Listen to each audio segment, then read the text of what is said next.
Disney was wrong about mermaids. I can't think of anywhere else to share my story, but people need to know.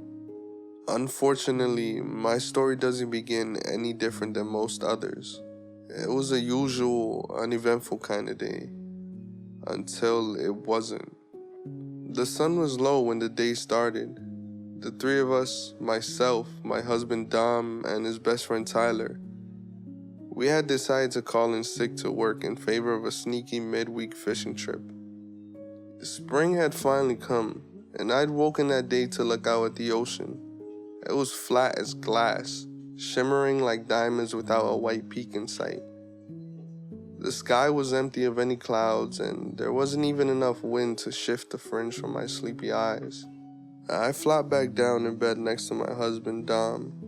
I suppose he could tell from my expression that there was mischief on my mind. He didn't take much convincing. He'd already been nursing a sore back from working overtime on the weekend, and as I assured him, he'd earned a bit of R&R. We couldn't forget his best friend Tyler. He was never going to be left alone whilst he spent the day lounging on the boat, beers in hand and lines in the water. It only took us about 30 minutes to pack the cars and, most importantly, the esky before we were driving towards the harbor, music on blast and phones turned off. Soon we were cruising out towards our favorite spot, Gap-Tooth Rock. It was a collection of two pillars of stone, jutting out of the water connected to a long break of a reef. It looked like a pair of crooked buck teeth, hence the name, and had once been home to a colony of fur seals. However, when we were setting up the boat, I overheard one of the tour charters lamenting that there had been no sightings of the seals for some time. Most just assumed they had moved on. Others at the marina vehemently denied that and stated that something in the water was preying on them. Tyler, Dom, and I agreed that most likely they were being taken by sharks. It was the general consensus, and a few anglers boasted excitedly that they would be the ones to return with a white pointer, belly full of fur seal. But as there had been no sighting of any sharks for over a month, I was disappointed when we reached the teeth that there were no seals to be seen. Handing me my first drink as a consolation, my husband tried to cheer me up as he baited my line, smiling at me and squinting against the sun. "Maybe you'll catch a shark instead," he joked about it. Always the optimist. He claimed that less seals meant more fish for us. For a few hours, we just laid out on the boat, talking about everything and nothing while our speakers sang with my 90s playlist as a backing soundtrack for us. Nothing was out of the ordinary. Drinks were drunk, jokes were made, and Tyler shared a little too much about his activities with his new girlfriend. Things only got weird when I felt a sharp pull on my rod. I knew immediately something wasn't right. The way the line was pulled was too sharp, so abrupt. One yank and then absolutely nothing. There wasn't even a ripple on the water left over. I frowned and stood up to move to the side of the boat, pushing my polarized lenses up my nose so I could get a better look through the water. I thought at first I snagged the reef that grounded the teeth, but I made a point not to cast so close to the rocks. I lost a good dozen lures on prior trips and I knew to avoid them. A second yank came and I had to brace myself against the boat for a second. It was so strong that I almost lost my rod overboard. I planted my feet and I started to pull back. The rod almost doubled over on itself and I thought it was going to snap as it curved towards the water. I grimaced as I pulled against the great force.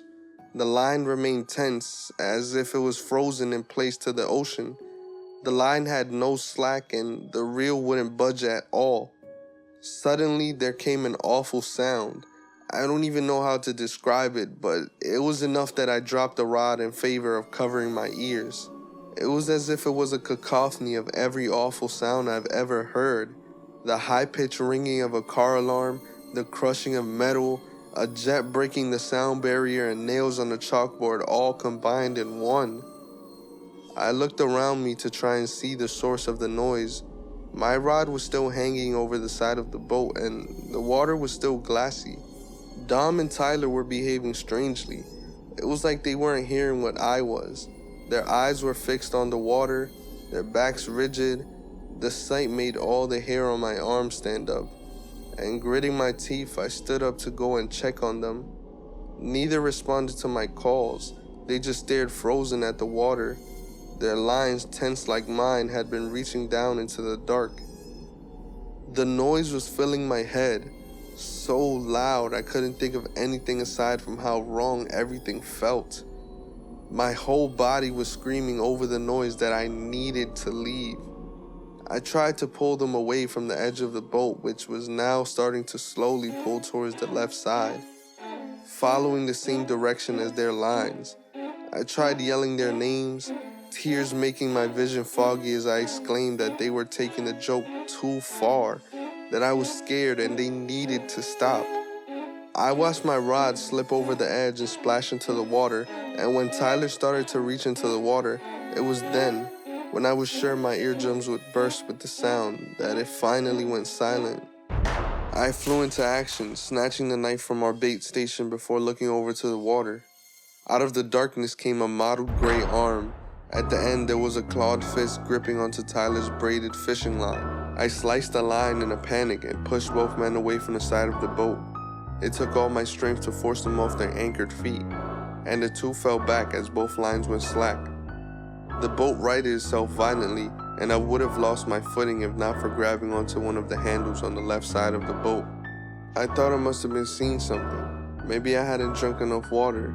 Maybe I listened a little too much to the fishermen talking about monsters. Maybe I had been in the sun too long. Clutching the knife, I peeked back over the boat, and this time I saw more of the creature. Its eyes were black and beady with needle-pointed teeth and a sick smile. Its head looked human-shaped, and it had wet, slick hair against its blue and gray scalp. No ears, but the shoulders and the torso of a woman. The underbelly was that of a normal nude woman, if not for the white shimmering reflective scales. It disappeared into the depths, and I swear the water around it was darker than I have ever seen. A black abyssal cloak, which shrouded the rest of the monstrosity. I watched the water around its head shift as it opened its mouth and took in a breath. And then the noise came again. It took everything to not cover my ears and duck away from the sound. Tyler and Dom stood up to walk back towards the water. I grabbed their arms, but they were both way stronger than me and easily barged their way past me. I stared into Dom's eyes. They were usually bright and blue, but right now they were cold, gray, and vacant. They were the eyes of a complete stranger and fixed on the horizon. When I looked back, Tyler was leaning over the side of the boat, his face just inches from the surface. The sight alone was enough to force me into action. I flung my hand over the side, slashing the knife wildly at the water.